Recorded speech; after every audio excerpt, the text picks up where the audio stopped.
एक त्रिघात समीकरण है।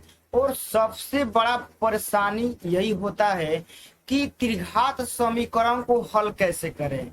बहुत सारे स्टूडेंट के मन में डाउट रहता है कि सर द्विघात समीकरण तो सॉल्व कर लेते हैं, त्रिघात समीकरण को हल करने का कोई ऐसा रामबाण, कोई ऐसा ब्रह्मास्त्र तरीका है कि इससे कोई भी त्रिघात क्वेश्चन हम लोग सॉल्व कर दें। तो इस क्वेश्चन का जवाब मेरे पास है, जी हाँ, एक ऐसा तरीका है जो आप किसी भी त्रिघात क्वेश्चन का पसीना छुड़ा सकते हैं चुटकियों में। लेकिन हाँ, आपके पास इस क्वेश्चन को जो सॉल्व करने का जो कंसेप्ट होता है वह आपको जो हम बताएंगे वह मालूम होना चाहिए। यह जो कंसेप्ट सभी त्रिघात समीकरण का माई बाप है, सबका राम बाण है, ब्रह्मास्त्र का तरह काम करेगा। यानी इस क्वेश्चन में का आप कोई भी क्वेश्चन में लगा लीजिएगा, आपका 100% वर्क करेगा। ठीक है ना, 100% वर्क करेगा। अब देखिए इस क्वेश्चन को सॉल्व करने का तरीका क्या है कि आप देख रहे हैं कि आपके सामने वो त्रिघात समीकरण है 2x³ प्लस 3x² माइनस का 8x और माइनस का 12 इक्वल टू क्या है, 0 है। इस त्रिघात समीकरण को हमको हल करना है और हल करके क्या करना है, हमको x y z का मतलब x का मान निकालना है, 3 को जो आएगा। देखिए इसको हल करने का यानी इसका गुणनखंड कैसे निकालेंगे, ठीक है ना, इसका गुणनखंड कैसे करेंगे, ये सबसे बड़ा पॉइंट होता है। देखिए जो इसका रामबाण तरीका है ना बाबू, वह इसको ध्यान से समझिएगा कि जो हम बताने जा रहे हैं इसका रामबाण तरीका क्या है। आप इसमें x का मान ऐसा पुट कीजिएगा, ठीक है ना, आप इसमें x का मान ऐसा पुट कीजिएगा इस पूरा का मान 0 आ जाए। तो अब ये तो कहिएगा सर ये तो कोई इम्पॉसिबल है, इम्पॉसिबल नहीं है। देखिए जो ज्यादातर मान त्रिघात समीकरण के जो जिस वैल्यू पे 0 होगा वह या तो देखिए -1 रखने से 0 होता है और नहीं तो +1 रखने से होता है, ठीक है ना। यदि इससे भी क्वेश्चन ज्यादा एडवांस देगा तो आपका +2 पे 0 होगा और नहीं तो क्या पे 0 होगा, -2 पे। तो सबसे पहले आपको क्या चेक करना है, -1 रख के चेक करना है।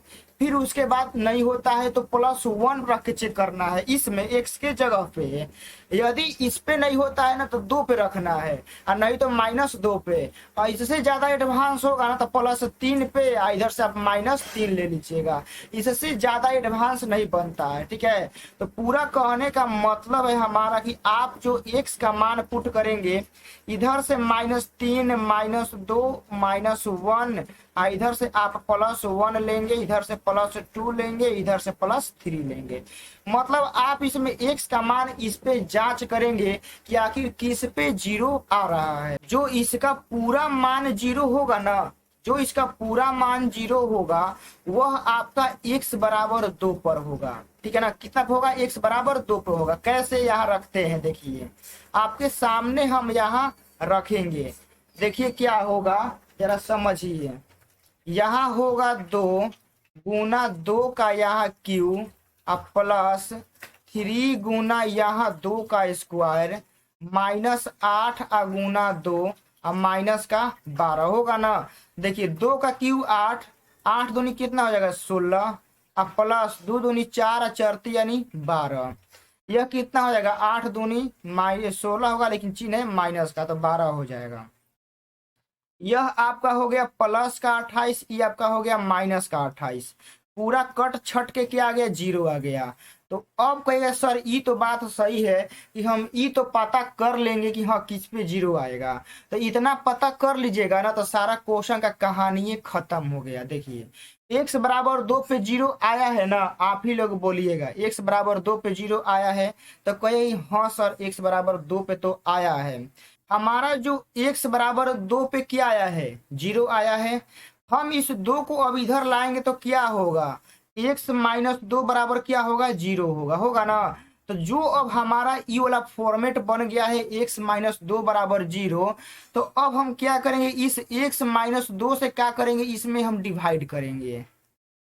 क्या करेंगे, डिवाइड करेंगे। यदि आपको डिवाइड करने नहीं आता है तो आपके लिए एक वीडियो अपलोड करेंगे कि डिवाइड कैसे करते हैं, आप वह देख लीजिएगा, समझ में आ जाएगा।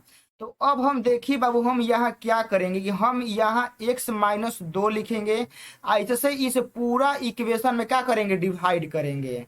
तो यहाँ क्या हो गया आपका 2x³ हो गया, प्लस का आपका 3x² हो गया, माइनस का आपका 8x हो गया, अब माइनस का यहाँ 12, यहाँ बराबर बराबर नहीं, यहाँ यह दिया आएगा, हो गया ना। अब इसके बाद हमको बाबू भागा देना है, ठीक है ना, क्या करना है, भागा देना है। अब देखिए भागा देंगे कैसे, जरा समझिएगा। भागा देने का ये वो तरीका होता है कि आप यहाँ ऐसा टर्म रखिए कि इसमें गुना करने से पहिलका के बराबर आ जाए, ठीक है ना, हमको सिर्फ पहिलका के बराबर करना है। तो आप जरा सोचिए कि हम यहाँ क्या रखें कि यहाँ आ जाएगा। तो यहाँ देखिए हम रखते हैं 2x², क्या रखते हैं 2x²। तो 2x² में जब x ले गुना करेंगे तो यहाँ हमारा क्या आ जाएगा, 2x³ आएगा ना। अब फिर गुना कीजिएगा 2 से तो क्या हो जाएगा, माइनस का आपका 4x² हो जाएगा। अब गुना में बाबू चिन्ह चेंज होता है, तो यहाँ प्लस हो जाएगा, यहाँ माइनस होता है, तो ई वाला शहीद हो गया। तो 4 गो और 3 गो कितना हो गया, 7x², माइनस का यहाँ 8x और माइनस का 12 हो गया। फिर उसी तरह क्या करना है ना कि फर्स्ट के बराबर करना है। तो फर्स्ट के बराबर करना है तो यहाँ क्या रखेंगे, 7x रखेंगे। तो जब 7x में यहाँ x ले गुना कीजिएगा बाबू तो क्या हो जाएगा, 7x² माइनस का कितना हो जाएगा, 14x हो जाएगा। फिर यहाँ ये वाला चिन्ह दीजिए, यहाँ प्लस होगा, यहाँ माइनस होगा, मतलब चिन्ह आपको चेंज कर देना है। तो ई वाला कटेगा, ठीक है ना। ई वाला कटने के बाद देखिए ये कितना बचेगा, 14 में से 8 गया तो आपका 6 बचेगा। तो यहाँ 6x और माइनस का 12 हो गया। तो अब यहाँ देखिए प्लस का 6 रख देंगे तो हमारा काम हो जाएगा। तो कहेंगे हाँ सर काम हो जाएगा। 6x और माइनस का 12, तो यहाँ प्लस यहाँ माइनस, ये पूरा कटेगा तो क्या आ गया, 0 आ गया। तो जरा ये वो बात ध्यान दीजिएगा कि आप लोग पढ़े होंगे बचपने से कि ई वाला आपका क्या होता है, भाजक होता है ना। ई आपका क्या होता है, भागफल होता है। तो भाजक में भागफल से गुणा कर देंगे और जो शेषफल है वो जोड़ देंगे तो हमारा भाज्य के बराबर आ जाता है। वही सर कितना आसानी से आप बता दिए। देखिए बाबू यहाँ और क्या लॉजिक लगेगा, इसको जरा सावधानी से समझिएगा। यानी हम यहाँ x-2 रखते हैं और इस जो हम यहाँ जो हमारा भागफल आया है इसको गुना कर देंगे। देखिए गुना में क्या है, 2x² प्लस का हमारा यहाँ 7x और प्लस का हमारा क्या हो गया, 6 हो गया। और प्लस का जो हमारा आया है शेषफल इसको जोड़ देते हैं 0 और बराबर यहाँ 0 कर देते हैं। तो सॉरी तो बहुत खतरनाक तरीका बता दिए बाबू। इस सब के लिए रामबाण तरीका ही याद रखिएगा, यह कभी भी आपका फेल नहीं होगा, कभी भी। यह सबका माई बाप है, किसी भी त्रिघात समीकरण को यह तबाह कर देगा। 7x प्लस का 6 बराबर क्या हो गया, 0 हो गया। अब 0 होने के बाद अब तो आपका ही बाबू द्विघात समीकरण आ गया ना। इका आ गया आपका द्विघात समीकरण आ गया। तो द्विघात समीकरण आपको तोड़ने आता है ना। अब नहीं आता होगा तो इसके लिए ही बताएंगे, लेकिन सबसे ज्यादा प्रॉब्लम त्रिघात में ही होता है।